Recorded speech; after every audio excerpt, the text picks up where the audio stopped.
All right, so we've come to our very last lecture and to the very end of both the season and the show. For this last lecture, I'm going to talk about the final episode, Nice While It Lasted, although I would argue, and I'll try to make out this case, that both episode 15, View from Halfway Down, and this one are in their own ways both simultaneously the final episode. One thing you might wonder is, what is it that was nice while it lasted? What does the title refer to? I think that's an interesting question. After the show ended, there was a lot of questioning online as to whether Bojack actually died in episode 15 and whether this final episode was some sort of fantasy or final production of his brain as he died, or if it was unreal in some way.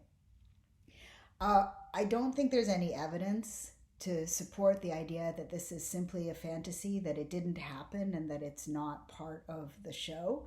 But I do think that there are a lot of clues in episode 16 and some leftover clues from episode 15 that it isn't really an answerable question, which is the true end for Bojack, that there isn't any resolution that we're going to be allowed to get between the episode 15 reality and the episode 16 reality.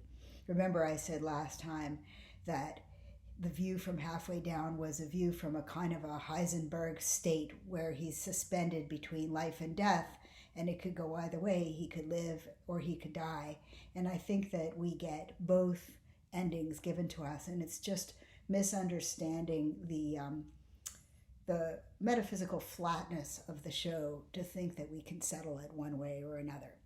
There are some signs, I think, that are fairly noticeable, that the reality in episode 16 is a slightly different reality that is a little bit discontinuous from the reality of the rest of the show. It's like we're in a slightly different possible world.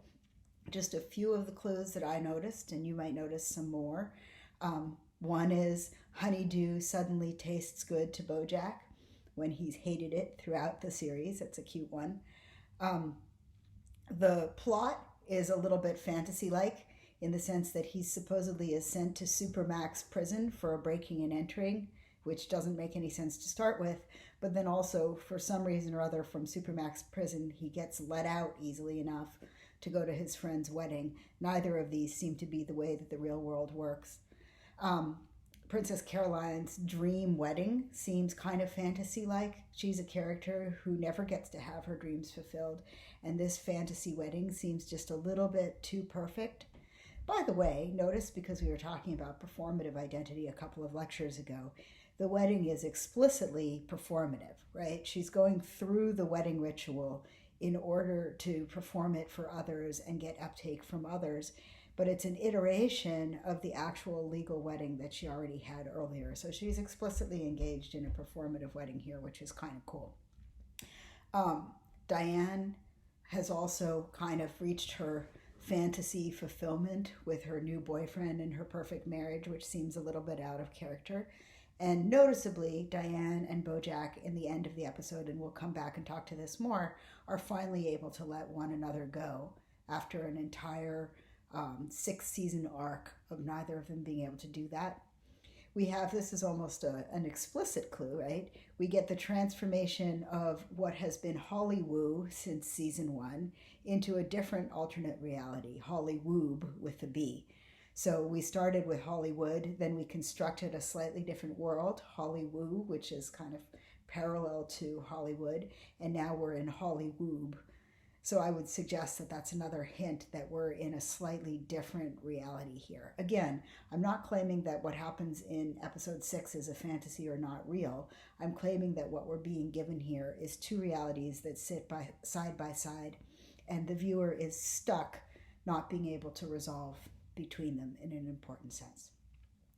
There's a cute moment where Todd, this is explicitly what the nice while it lasted title refers to, right? Todd says that everyone has always misunderstood the hokey pokey. I love this moment. He says, the line is not the hokey pokey is what it's all about.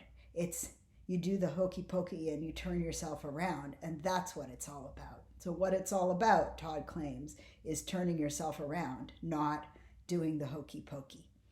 I love this moment because, in a sense, that really is the message of the entire show, right? All season long, really for all 6 seasons, but particularly in season 6, this is what we've been looking at, is the question of whether you can, in fact, turn yourself around.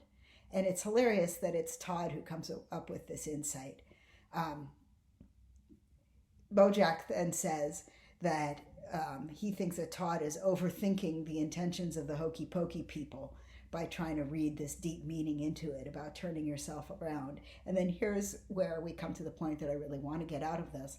Todd says back to him, who in effect he says, who cares about the intentions of the hokey pokey people? And all this, for this whole course, I've been trying to get you guys to question the idea that it's your inner intentions that matter. He says, isn't the point of art less what people put into it and more what people get out of it? This is a wonderfully existentialist point, right? It's an anti-essentialist point that the intentions of the artist and the inner truth of the artwork aren't really a thing. What the artwork is really about is how people actually take it up and use it and give it uptake in the world. So this is to read the art as a kind of a performance in the sense of performance that we were looking at. And I also think that Todd is giving us a clue here how to read these final 2 episodes when he says the point of art is less what people put into it and more what people get out of it. If you apply that to the show itself, he's saying, don't sit there watching the show and try to figure out what the makers of the show intended. This is what so many people then went ahead and did right away, right? They're like, well, did the makers of the show intend us to believe that Bojack really died and episode 6 is a fantasy? Or did they intend us to believe that Bojack lived and was rescued at the last minute and that this final episode is just straightforward Bojack reality? And what Todd is telling us is trying to ferret out what the show really means by trying to figure out the maker's intentions isn't the right way of understanding it. What matters is, what do we get from these 2 different endings, right? Art doesn't need a point, he says.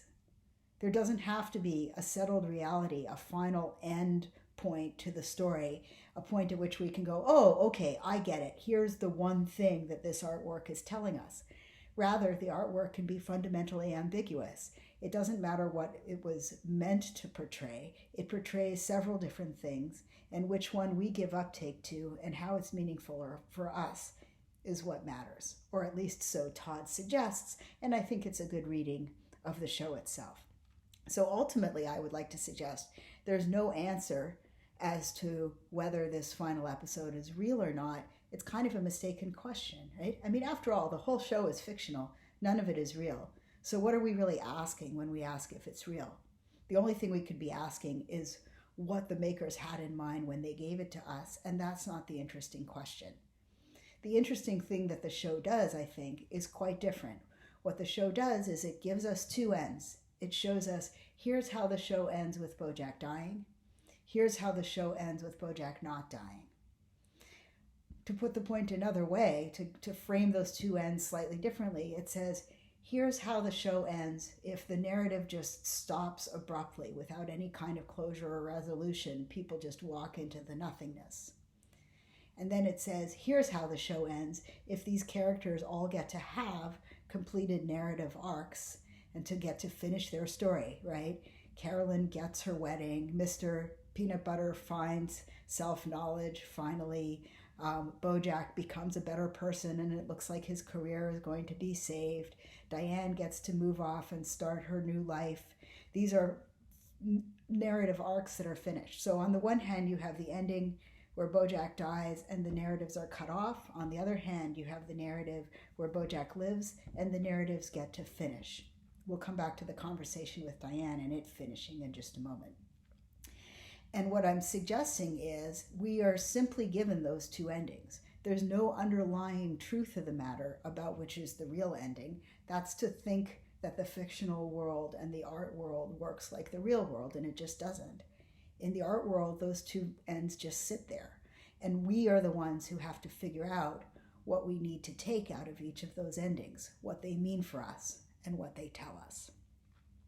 Okay, I will pause there and go on to the second half of the lecture.